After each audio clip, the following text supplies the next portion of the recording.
difference here. So we have our cold call, we reached, we put our note in, and it has the name of the property. So if this person were linked to multiple properties, let's say they are the director of Countryside Estates plus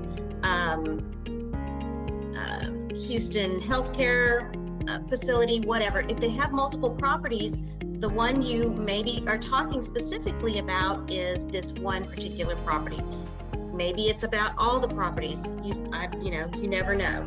So you can link that historical note directly to the one property that you are discussing with them. So that's a good plan too. So you would drop that contact and again go on to the next contact and make your cold call and just kind of keep going till you get to the end of your cold call list. If you are trying to track maybe how many calls you're making per day to try to get new contracts, you can hit the cold call and call list tab. And when you hit your update sales statistics, this gives you an idea on a daily, weekly, or monthly basis how many cold calls you made. In this case, that day, the day before that, and so on. So you've got 4 days in a row, 4 weeks in a row, 4 months in a row. So you made 4 cold calls and you reached 3. Okay, this also allows you to run a report so you can see in detail all the calls you made, that you reached, who the contact was, and then what the comments were. And then you get a roll-up of data. Let's say you go to lunch, you want to pick up where you left off. What you would do is go back to your properties, rerun your search. Your search was the state equals Oklahoma and Texas, okay? You run that search, and instead of going to the properties, you can go directly to the contacts from here. So we hit go to contacts.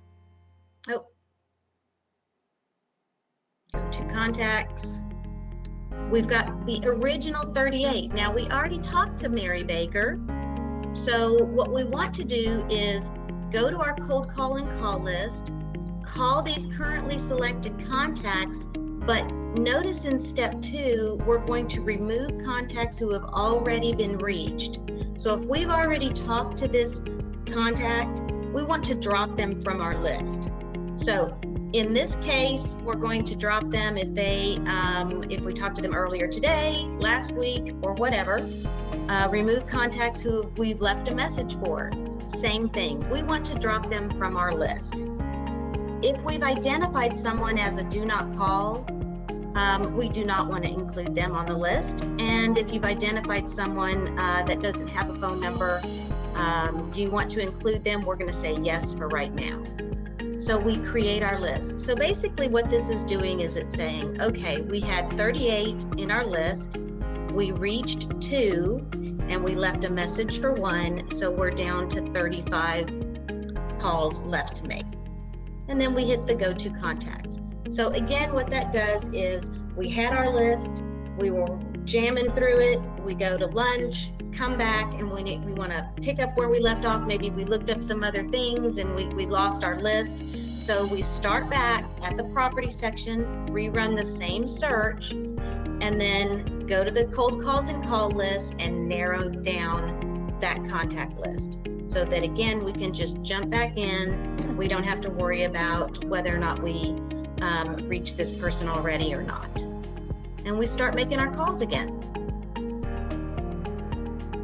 Now, if you remember, we put up a task to call someone at a later time. This goes into the Today section under the task list. We'll have another training video on how to manage your calendars and your tasks. Look forward to that video, and we'll go into detail about how you need to follow up based on the task that you create from your calls. I hope you enjoyed this session. Thank you for joining.